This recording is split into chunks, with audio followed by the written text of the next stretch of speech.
a world in which Faguli, who I have actually signed for Gremio in the past, is easily the best player in the world, and he's only 29. Granted, now he's probably worth 44 million, so it's not that much. So there you go. And most of you are thinking, why is Pavel Nedved there? And looking like Pavel Nedved, well, thanks to some of the creators out there as well. When you start the Masters League, you can obviously choose whether or not you actually want any of the classic players to start in the Masters League with you. And then you're starting to see people like Ariel Ortega as well, who's the third best player in the world, best player in the world even. Yeah, so thanks to some of the creators out there who actually put the time in to make the real life version of the people who are actually in both the European and the World Classic teams. Because then they've been integrated into the team and are now quite easily with Faguli, which is probably one of the surprise packages really. I think what probably helps is, and probably an extra piece of information for those who are going to be playing the Masters League on PES 2018, because I don't really think it's going to change that much, is that people like Faguli who are potentially good, who wouldn't necessarily reach that kind of level, I think obviously once you know when they retire, and you have that season at the end where you get notification that particular people are going to retire, because you have a game against the team are called the Old Boys, and those are basically full of a squad of people that are going to retire. Now that's not everyone, because there are going to be loads, obviously. 6 months later, usually within the next transfer window, so not the summer transfer window directly after when you've played the game, but 6 months later, those people are going to come back on the transfer market. And they're going to be 16 years old, and they are either, now the first place they'll go is in the youth team, because you'll think, oh, youth team's just full of generic people. Well, no, it isn't, because there you go. There's a 16-year-old Claudio Bravo, so we obviously know if you sign him, and he's 74 already, and he's 16, so you know that he's going to be good, and you can sign him for free, that he is going to be incredible. Got Valen Barami in there as well, Miguel Veloso. I've just not took to signing these yet on a free, because most of the people in my current squad for Colo are a little bit better. Kondogbia as well, Thiago, Remy Cabella, Lucas Moura, frightening. I mean, we all know he's going to be bloody incredible as well. Gundogan, Fellaini. Look at that wonderful hairstyle. Yeah, goalkeeper there, Sergio Asensio, William Carvalho, Jamie Vardy as well. So you'll probably notice that the more that you play the Masters League, and I probably assume they're going to try and use, or they probably will use, the same kind of format in PES 2018, because I really don't think it's going to change that much. It's probably best to keep an eye on these guys, because you obviously know that they're going to be cropping up in your youth team, and you probably know as well that they're actually going to be amazing. So let's just go back through the list of people, because I know our PES match of the day friend on Twitter had actually suggested.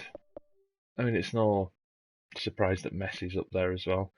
And frighteningly enough, and I can remember I probably had him as a youth team player when I was playing in one of the other teams. And at the time when I played, he wasn't good enough to go into the squad, and I sold him to Feyenoord.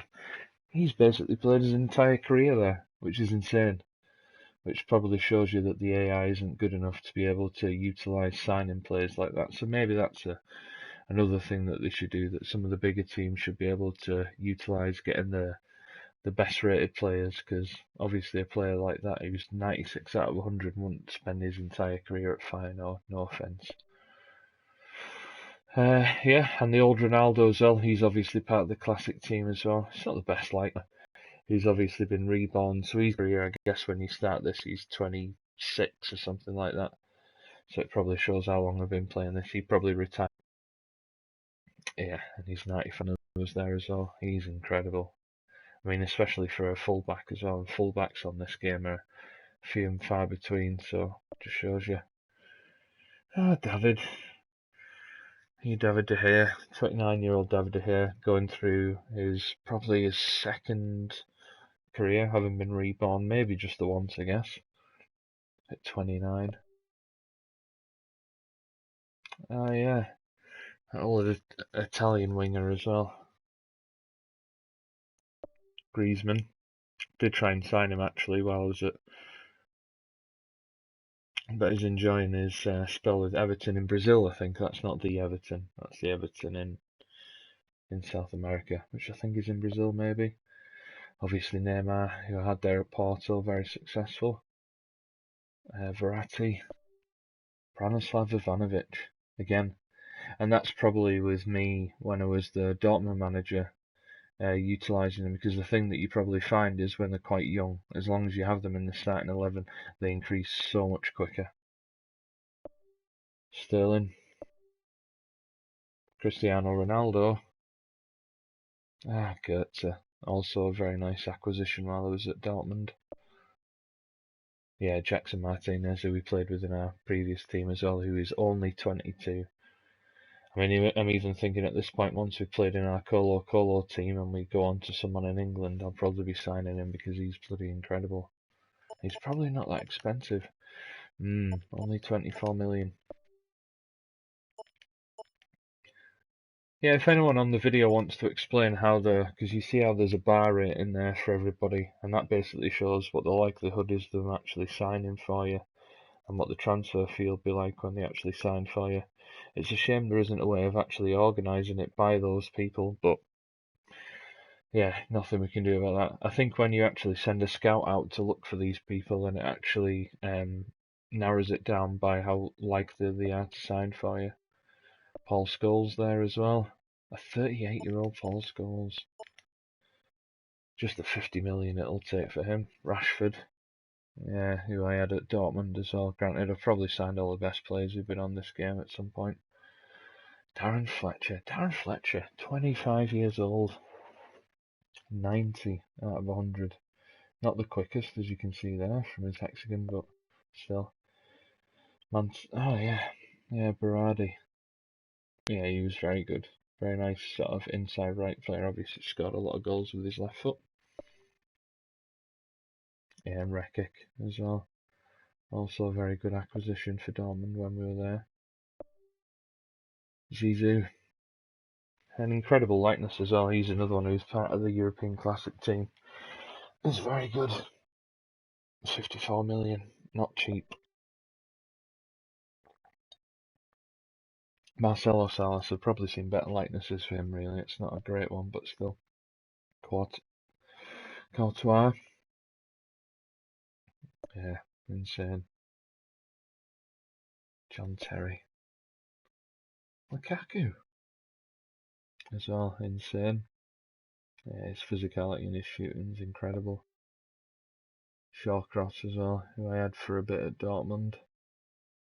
There you go, Barcelona have snapped him up. Yeah, he's insane, isn't he? He's only 23 on this. Yeah, Cesar again.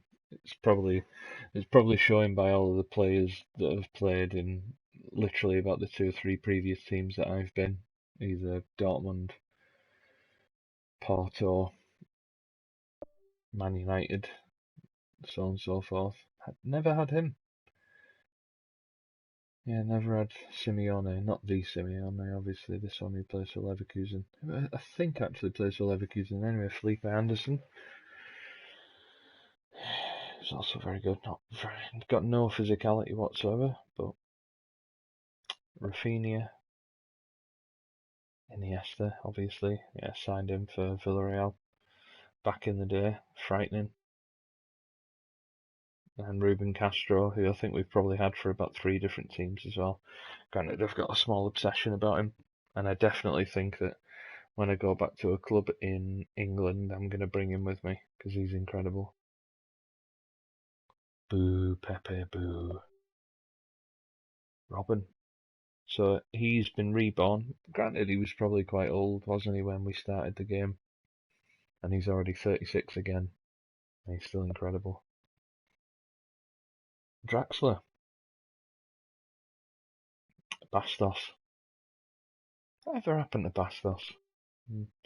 Stephen Warnock, not a great likeness. Hidetoshi Nakata, who I had for our Porto team, very good. Fan of that. Yeah, Ryan Adelaide, he was another one we had for Porto as well. Not the best. He's a very good all-round player though. Yeah, definitely looks like he's 37 with his face there. Granted, in real life, what is he, 26, 27? Frightening. Deulofeu and Pogba. Yeah, so there you go. You get the gist anyway. So you can probably see what happens to the kind of people when you're actually playing the Masters League for this long, who actually become most of the people who you would expect to actually come back to the fore again as well. One thing I will show before I actually end the video that I find is really handy, especially for the team that I've got as well, is if you know a certain player is going to actually be playing a particular way when you sign them, and you want to actually utilise the skills in which they are not particularly good. Let's take Van Persie for instance. So I've just signed him. He's only 18, and I've already changed him to dummy runner to increase, as you can see there, his speed and his explosive power. Because when you look at his overall there, his speed isn't that great. You can obviously see where he's going to improve a lot quicker with his shooting and stuff like that. But I always find if you sign somebody where you know where the strengths are going to be and where they're going to improve when the players are reborn after you've played a few seasons, it's always best to try and change it so it'll actually compensate. And the one thing you do not want to do is you'll find some people that will actually, when they're reborn, they'll start unbalanced.